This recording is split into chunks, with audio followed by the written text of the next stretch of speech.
Située dans la ville de Québec, sur la rue Saint-Jean, dans le quartier du Faubourg Saint-Jean-Baptiste, la maison J.A. Moisan est le plus ancien commerce alimentaire d'Amérique du Nord encore en activité. On y retrouve aujourd'hui une épicerie fine, mais aussi une auberge située au-dessus de celle-ci, dans les anciens appartements restaurés de la famille du fondateur, Jean-Alfred Moisan. J.A. Moisan fut l'un des rares commerçants d'origine française sur la rue Saint-Jean à Québec au 19e siècle, une époque où cette avenue était surtout commercialisée par la présence d'origine anglaise, écossaise et irlandaise. Un des trois propriétaires de l'établissement, Clément Saint-Laurent, nous raconte l'histoire de succès de cette institution. J.A. Moisan, c'est un Canadien-Français de classe ouvrière. Il est né en 1846, le 25 décembre 1846, né d'une famille de classe ouvrière. Son père était menuisier charpentier naval. Alors, il a grandi ici dans le quartier, cohabité avec les Irlandais, les Écossais. À l'époque, le quartier Saint-Jean-Baptiste était aussi, on ne l'appelait pas le quartier Saint-Jean-Baptiste, on l'appelait le quartier Saint-Jean, le faubourg Saint-Jean, pardon, et il y avait aussi le faubourg Saint-Louis, donc c'était la Haute-Ville.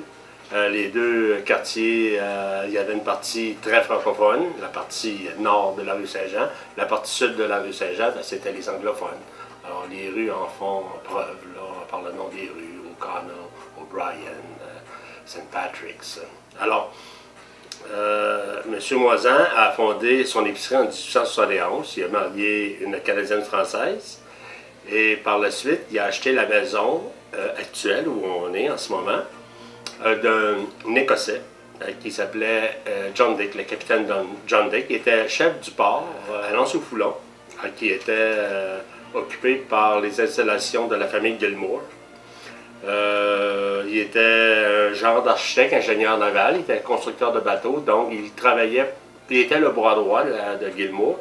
Il était, comme je dis, le constructeur naval. Il construisait les bateaux, à même la cour à bois de Gilmour. Par la suite, on transportait le bois en Écosse, on revenait avec les Irlandais. C'était à peu près des Irlandais, des immigrants. Donc c'était la philosophie du 19e siècle. Lorsque le feu a pris naissance dans le faubourg Saint-Jean, pour une deuxième fois, la première fois en 1845, deuxième fois en 1881, pratiquement tout le quartier a passé au feu, à partir des limites de la côte Sainte-Geneviève vers l'ouest, l'église, le presbytère, tout a brûlé. Excepté cette maison-ci, qui est restée debout. Donc, Moisan a senti la chance. On dit toujours le malheur fait le bonheur des autres, mais c'était plus la nécessité de John Dick de rester dans cette maison-là. Donc, voyant qu'il n'y avait plus de voisins, voyant qu'il n'y avait plus rien d'intéressant dans le quartier, il a tout simplement vendu à Moisan. Et puis Moisan a fait en sorte d'aménager le rez-de-chaussée avec des nouvelles vitrines, une nouvelle porte centrale pour en faire son commerce.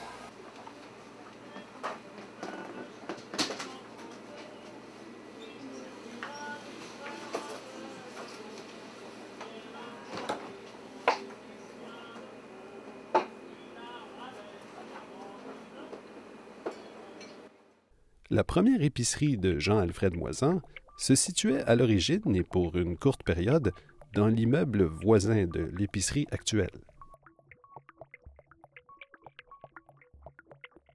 On traverse la rue, il restait dans la maison des Finlay.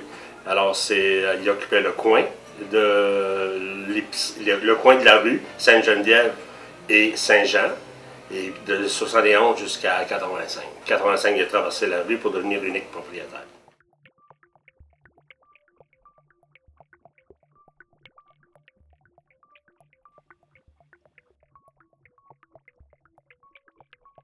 Jean-Alfred Moisan est né en 1848. C'est donc assez tôt dans sa vie, au début de la vingtaine, qu'il se lançait en affaires. En 1971, il est déjà propriétaire d'une épicerie, donc il avait 23 ans. Donc, j'imagine qu'il a dû travailler à titre de commis à quelque part pour aller chercher cet intérêt-là. Mais non, c'était pas une personne de classe, je veux dire, il était de classe ouvrière, mais était-il manuel? Je ne le crois pas, non. Je pense plutôt qu'il avait travaillé dans la bosse des affaires. Jean-Alfred meurt en 1927.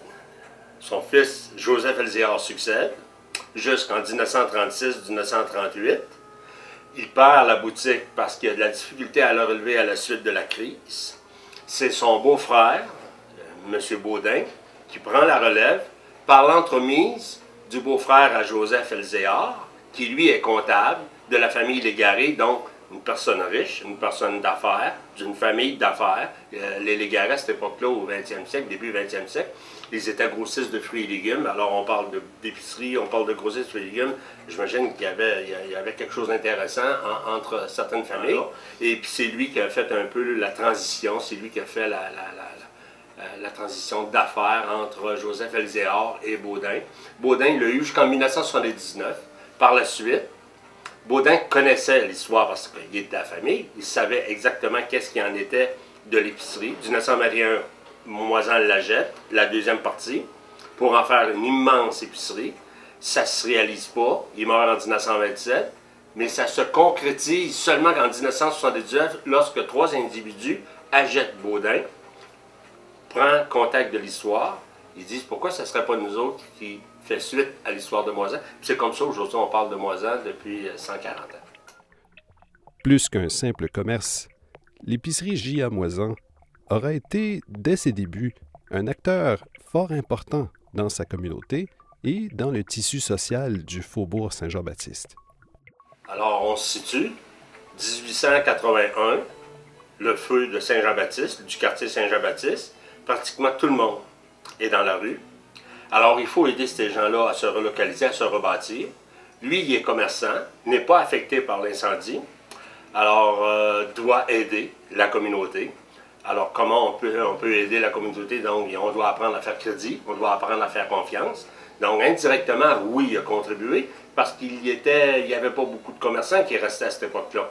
Alors je pense que c'est une façon à lui de faire en sorte que son implication sociale l'a amené à acquérir par la suite une maison assez imposante.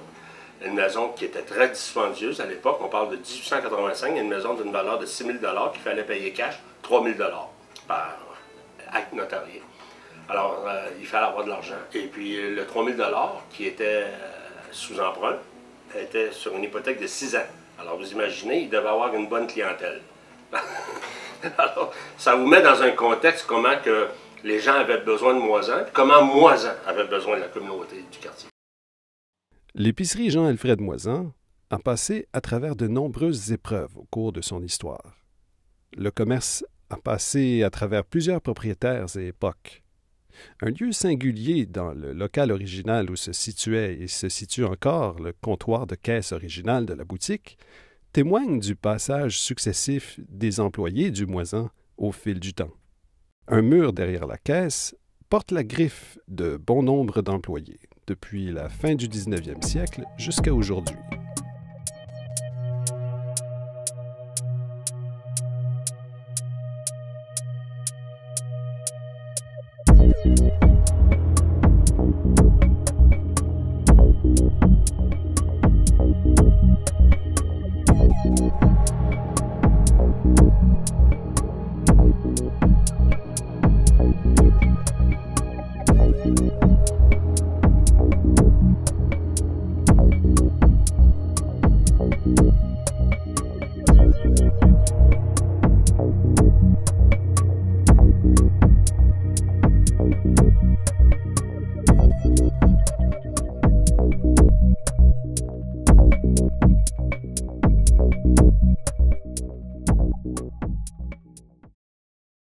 Après les 3 individus qui ont pris possession de l'épicerie en 1979, qui ont fait l'agrandissement, ces gens-là ont resté dans l'épicerie et ils l'ont opéré pendant 10 ans. Par la suite, il y a eu un autre individu qui a pris possession, ça a été vendu, une nouvelle transaction. Cet individu-là avait des visions intéressantes au niveau du modernisme, des marchés alimentaires. Il y avait beaucoup d'influence au niveau des épiceries fines. À mon avis, je pense qu'on voulait en faire un genre de chaîne. On voulait l'établir un peu partout. Et puis ça n'a pas fonctionné. Il y a eu des difficultés financières par la suite. Nous, on est arrivés dans le décor en 1999. Et puis par la suite, on a acheté du propriétaire, du commerce, qui était propriétaire de l'immeuble, l'immeuble en général. Alors, on a fait en sorte d'y apporter certains aménagements, d'où l'auberge, qui est un gîte, 4 chambres, pour remettre en histoire une partie de l'époque du 19e siècle. Donc c'est un cachet très victorien, anglais, beaucoup de tapisseries, beaucoup de boiseries, alors beaucoup de meubles. Donc c'est un peu l'influence que Moisan a subie. Ça lui a porté fruit. Nous, on veut tout simplement montrer qu'à une certaine époque, le Canadien français devait se démarquer pour être en affaires. Et puis pour se démarquer, bon, ben, on avait un cheminement à faire, on avait des tendances qu'il fallait suivre. Alors c'est un peu ce qu'on voit l'histoire, la continuité d'une histoire et puis l'importance à une certaine époque, comment la présence anglaise était à Québec. Conserver l'image, conserver l'histoire, enrichir cette histoire-là, aller en profondeur dans l'histoire pour essayer de comprendre comment les gens vivaient à cette époque-là. Et puis ben, c'est ce qu'on essaie de faire comme démonstration. C'était une épicerie assez spécialisée à l'époque de Moisan. Moisan importait beaucoup de choses. Aujourd'hui, on est encore une épicerie spécialisée. Alors on essaie de suivre cette tendance d'importation-là, mais aussi de développer le terroir québécois, parce qu'il y a des beaux produits à Québec. Donc on veut en devenir une vitrine. Une vitrine comme à l'époque, il y avait des marchés... le marché en Basse-Ville, les marchés à Montcalm, il y avait un peu des marchés à Berthelot. Donc, les gens venaient des villages, puis il y avait des rassemblements. Alors, on était à l'époque où les véhicules moteurs commençaient, les Fortés, la présence des Fortés, mais c'était beaucoup la calèche et les chevaux. Et puis, on pouvait retrouver un petit peu de tout dans ces marchés-là. C'était le terroir de l'époque. Aujourd'hui, ben, j'essaie de respecter ça par la vitrine du terroir.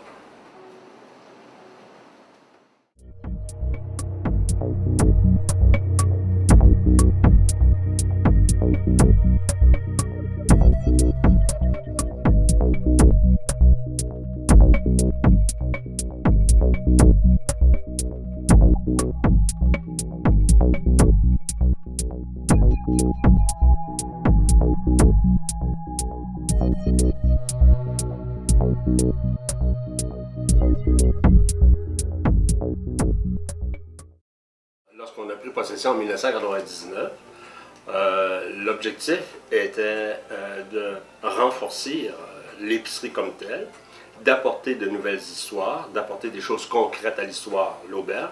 Et puis maintenant, on est en train de travailler la relève. Alors mon fils va nous rejoindre très bientôt. On est dans une année de transition, alors de travail, et puis par après, bon, on va suivre cette fusion de fils, de père, de belle-mère et de oncle, qui fait que l'entreprise familiale va continuer dans le respect de J.M. Moisan, dans le respect de l'histoire. Moisan, ça peut être simplet comme histoire, comme tout Québécois a une histoire d'une certaine époque, mais pour conserver une épicerie de 140 ans, puis si on dit on veut la conserver encore 150, 160 ans, ben c'est un patrimoine. On parle d'une institution, et puis j'imagine que si la ville de Québec est le joyau du patrimoine mondial, ben, je peux considérer que l'épicerie Moisan est un joyau de la ville de Québec. Hein? Alors, je pense qu'il y a un intérêt de conserver cette image-là et puis de continuer dans le temps pour faire, nous rappeler qu'il y a eu une très belle époque. C'est de nouvelles, c'est du développement, du nouveau développement, une nouvelle variété de projets, des nouveaux concepts de travail avec, je dirais, des entreprises locales, directement liées à des entreprises locales, aller chercher des produits de concert, Moisan, avec certains artisans, alors des collaborations artisanales, de fusion ensemble, c'est de trouver une nouvelle chimie au lieu d'acheter par des distributeurs. Vous avez votre propre bière maintenant? Oui, on a une bière, on pense à développer 2 autres bières, donc, avec des artisans locaux encore. Donc c'est toujours travailler dans l'esprit de la ville, dans l'esprit du patrimoine, de l'histoire de Québec. Ce morceau important du patrimoine de Québec aura sans doute longue vie et semble s'être trouvé des propriétaires qui ont su faire honneur à la mémoire de la famille Moisan. Plusieurs se demandent ainsi si le fameux fantôme du J.A. Moisan Source de plusieurs anecdotes de la part d'anciens propriétaires et d'employés de la boutique, a pu se manifester dans l'histoire récente de l'institution. Difficile en effet de ne pas poser la question à M. Saint-Laurent. Mon Dieu, y a-t-il un fantôme chez J.A. Moisan? Je sais pas. Je pourrais pas confirmer s'il y a un fantôme. Je suis pas médium. Mais par contre, il y a des bons feelings. Moi, au début, lorsque j'ai commencé à travailler dans cette partie-là qui était désaffectée, qui était utilisée comme espace traiteur par l'ancien propriétaire, je venais faire bricoler. Je venais ici pour bricoler, monter des décors. Et puis j'ai eu un... avant même cet événement-là, je n'étais pas à l'aise. Lorsque je venais ici, je montais l'étage, il y avait de l'entreposage. Je n'étais pas nécessairement à l'aise, mais j'avais aucune peur. Mais lorsque j'étais en train de travailler, il était tard le soir, puis le seul éclairage que j'avais, c'était une poche, une ampoule. Il n'y avait pas de prise de courant. Alors cette ampoule-là était connectée par une prise de l'épicerie. Puis à un moment donné, c'était tard l'automne, parce que c'était très frais dehors. Puis à un moment donné, j'ai senti un courant d'air dans le dos. Alors je me suis retourné pour voir si les fenêtres étaient ouvertes ou fermées. C'était pas nécessairement un bruit, mais c'était réellement... j'ai senti une froideur, un courant d'air. Là, j'ai vu qu'il n'y avait absolument rien. Donc je me suis dit, je suis peut-être fatigué, puis je m'endors. C'est un frisson tout à fait normal qui m'informe que je dois aller me coucher. Mais par la suite, j'ai dû me déplacer. Puis en me déplaçant, je suis allé vers une porte. Puis en rentrant vers la porte, j'ai senti un courant glacial me traverser le corps de face, de front. Mais qui n'était pas désagréable. C'était froid, mais pas désagréable. Au contraire, c'était beau. C'était intéressant, mais intriguant. Puis je me suis dit, mon Dieu, qu'est-ce qui m'arrive? Tellement c'était surprenant. Puis je me suis reviré de bord pour voir s'il y avait une continuité, parce que moi, ça m'était arrivé par en avant. Je me suis viré de bord pour voir s'il y avait quelque chose qui continuait, mais je voyais absolument rien. Après ça, j'ai réfléchi à ce qui venait d'arriver, puis j'avais réellement l'impression d'avoir senti quelqu'un. Puis je trouvais ça agréable. Alors à partir de ce moment-là, j'ai monté en haut, au deuxième étage, voir s'il n'y avait pas quelque chose, parce que là, j'avais aucune peur, aucune crainte. Au contraire, je cherchais quelque chose d'intéressant. Que ce phénomène-là ne s'est jamais reproduit par après. Mais comme ça, on me donnait un message de tranquillité, de paix, de paix. Gars, il n'y a plus de problème, gars. Va à ton aise. C'est drôle à dire. J'aurais aimé faire venir quelqu'un, étudier la possibilité s'il y avait quelque chose pour nous. J'ai trouvé ça trop léger, puis j'ai gardé ça personnellement. J'en ai parlé de même en anecdote avec mes amis. Mais j'avoue que c'est fou. C'est fou. C'est bien ici qu'habitait la famille. Absolument, oui. C'était la famille des Moisan ici. Oui, oui. C'est le premier étage ici, là. C'est la partie où les pièces principales, le salon, le bureau, il y avait une grande salle à manger, la cuisine. L'étage supérieur, c'était les chambres et la salle de bain. Alors, ça s'est passé dans la partie de l'étage principal. Lorsque l'on vient visiter le J.A. Moisan, la curiosité est piquée par de nombreux items originaux issus des époques antérieures de la boutique. Un des plus importants de ceux-ci est la pancarte originale du magasin qui fut utilisée sur la façade extérieure depuis les tout débuts de l'entreprise jusqu'en 2002. Beaucoup d'objets, de produits, de personnes et d'idées ont défilé à travers les années du J.A. Moisan. Une chose, cependant, est demeurée une constante depuis sa fondation et le demeurera pour le reste de son existence.